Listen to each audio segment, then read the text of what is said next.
Hello everybody, welcome back to Cure for the Common Game. Today, deck number 399, we're going to talk about Lavinia. What is this, Lavinia 2.0?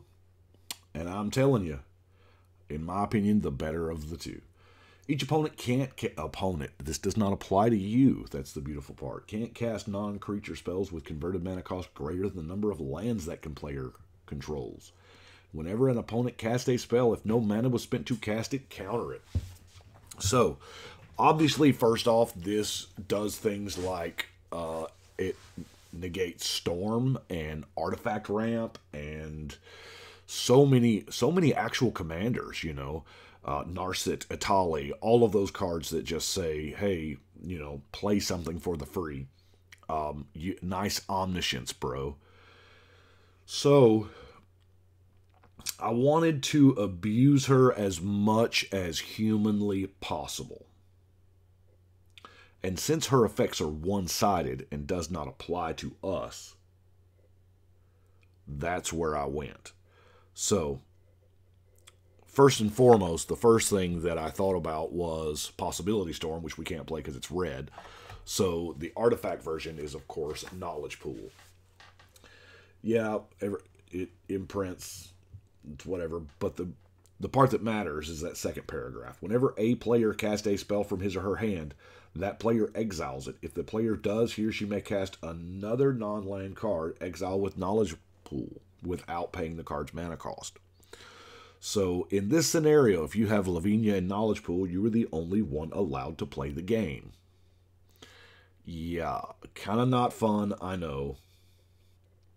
Everybody else's everything gets countered. If the Knowledge Pool hits the table, well, Crows and Grip can't be countered. But they don't get the Crows and Grip. They cast something, it goes onto the, let's see, they cast the Grip, it goes onto the Knowledge Pool, because it's not count. Anyway, you see where I'm going. There's very, very few answers to that soft lock. It may not be too soft of a lock. Now, the other part of her is that ramp, that artifact ramp. So while we're on the subject, let's show you our artifact ramp. Now, I'm running all the Azorius guild artifacts, even, you know, the border post. And then we're going to get really deep into artifact ramp. I mean it. Because I want to power out all this stuff as fast as humanly possible. So, I'm getting just crazy mana hungry. Even Tome of the Guild Pact. Because, you know, it's there, and I've got a few multicolors. It's not a bunch. Yeah, the Meteor probably would be a little better. I don't know. And then Smothering Tithe I've also had for ramp, because let's face it, that's what it is. Now, what's the other pillar? Card draw. We have, now, ever watching Threshold just don't get a whole lot of love, but I like it. Of course, Brainstorm, Frantic Search, Pull from Tomorrow, Dictate of Krufix, and Mystic Archaeologist, because we're going to have mana. I mean, we are. And with that mana, we might as well be playing Psychosis Crawler. Now, I do have a couple of other two-card things in the deck, because I was like, well, we're already playing blue-white, and I'm already being degenerate. So let's dive down the rabbit hole. We have Solemnity. We all know what Solemnity does. Yeah, no poison, no experience. Awesome. But it also says counters can't be put on artifacts, creatures, enchantments, or lands. So I kind of... Oh, wait a minute. I just thought of something. Y'all help me out here. Answer this question.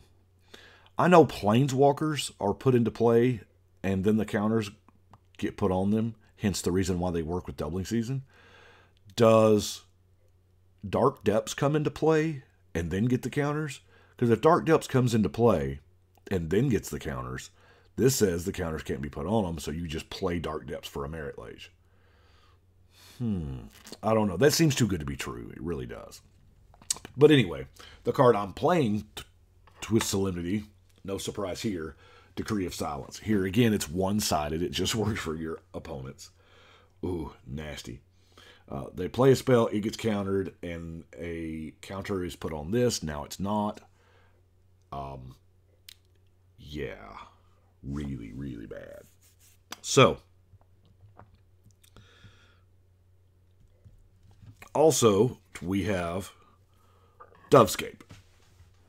This is a separate 2-card thing. Now, a player, this includes you.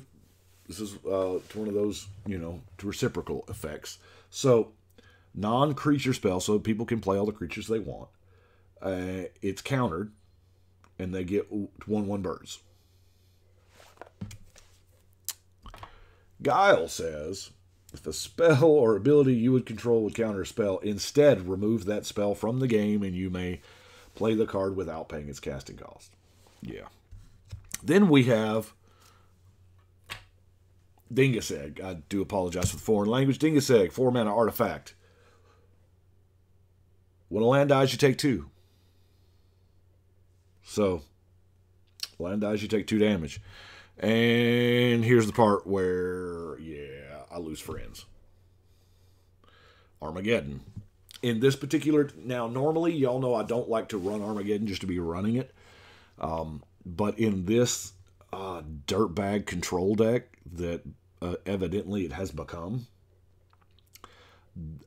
the ability that, yeah, they've got all their mana rocks, but you know what? Lavinia says none of that matters. They can't cast if they don't have the land count for it. So, and if they do have the land count for it, we're going to be paying 2 life a shot there just to play lands.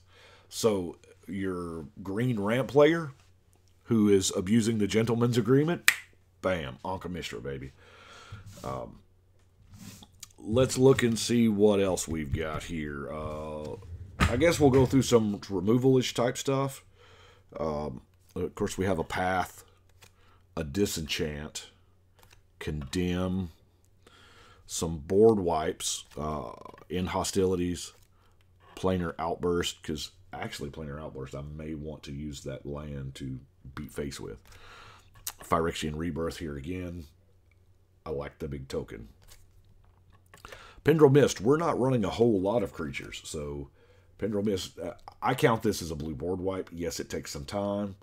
It may be better than a board wipe because you've got you put most of your opponents in decision paralysis to where, do I want to cast more cards or do I want to keep the creatures that I have? Most of the time, you can't do both. Law Mage's Binding, because I'm trying to use as many new cards as possible. I'm using, trying to test out and see how the new cards do, whatever. Of course, capsize. That's too much mana to not have a capsize, right? And a Control Magic, which is... I have not read Sun Tzu's Art of War. It is on my to-do list, but I know from one of the magic... Oh, was that... I believe that was Dana Roach who quoted it. A barrel of my opponent's grain is worth 15 barrels of my grain. Anyway, something like that. Control Magic is both a creature and a removal spell, so I like it. Got a little bit of counter magic, not a whole lot. We got Dispel. I'm not running actual counter spell because of the 2-color nature. Well, I say that, but I'm running Absorb. I don't know why I'm not running a regular counter spell. I probably should be. Mana Leak. Because Mana Leak matters in a deck where having lands on the board can be an issue. Negate and Illumination. Illumination, a lot of people think is kind of weird, but really it's not. You're just overpaying for Disenchant. That's it. It's Disenchant with downside. But it is a second copy. Now, let's see here what we got. Oh, I almost forgot that in our card draw thing. It's not really card draw, it's card filtering. Relearn's going to get us back an instant. Argivian Restoration's going to get us back a rock, which thought about doing the Mindslaver thing, but I didn't. Pithing Needles, just good old-fashioned utility. Part the Water Veil. Magus of the Tabernacle. It's one of the few lands that we have. Tigum, Ojitai. Instant sorceries and dragon spells you control can't be countered. Well, you know, one of those we don't care about, but the instant sorceries can't be countered is kind of a pretty sweet thing when we're looking at Dovescape and whatever. Am running the Approach of the Second Sun as another win con because, well, why not? I mean, we've got a little bit of card draw and we're already doing all the busted things, so sure. I've got a Holy Day. Now, Legacy's Allure is really good. You play it early, you steal something, it works. 50% of the time, it works every time. Precognitive Perception, new card. So, I mean, 5 for 3, what is that? Jace's Ingenuity. And then it's got the bonus if you cast it on your spell. Now, there are times where we cast instants on our turn. I mean, it's just, you know, and this rewards you for doing it. But it's decent card draw. Verity Circle. Going to give this one a spin. It's kind of a card draw thing. I don't know. Convoke, Elves that tap for mana, a lot of things like that. I don't know. It seems very situational, but I'm going to give it its day in the sun before I, you know, just summarily relegate it to niche decks only. There is a Denying Wind in this deck. I can't tell you why.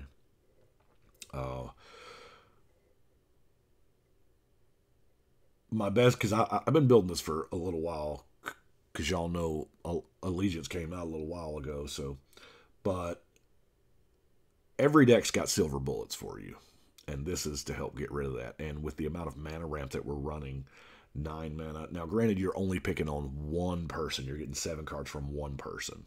So, I wouldn't mind swapping this out for a card that was like, search each player's library, or each opponent's library. Search each opponent's library for 1 card. Wizards, y'all need to get on making that one. And then our last, well, non-land card, Emergency Powers. Because this is some card draw right here. I mean, now, if you can, if we've got the mana to Geddon and then Emergency Powers, it's real. And yeah, I realize that I have this thing about not playing Cyclonic Rift, and this may be a deck that probably should have Cyclonic Rift, but it's weird how my I don't know, moral code will let me play with Armageddon but not play with Cyclonic Rift. I know, it's twisted and it makes no sense, but that's where I'm at. So let's look at some non-basics. We're going to shoot through the colored lands first. That the duels, of course, we have Hollow Fountain, Meandering River, the Chancery. You know I had to get me more white border in the deck, right? Tranquil Cove, Irrigated Farmland. Love the cycle bonus. The Refuge. Doesn't that look snow covered? Shouldn't that be a snow land? I'm just saying. The Shelf, Stream, Fortress, Guildgate, Terramorphic, Evolving, Meadow, Plaza, and the non-gate version, Promenade, and of course, the Rogue's Passage. Now, I have not had a chance to play this deck yet. The list is out on, it'll be in the show notes down here, down below. It's over on deckstats.com, which, by the way, if y'all have not made the switch to Deck Stats, it is amazing.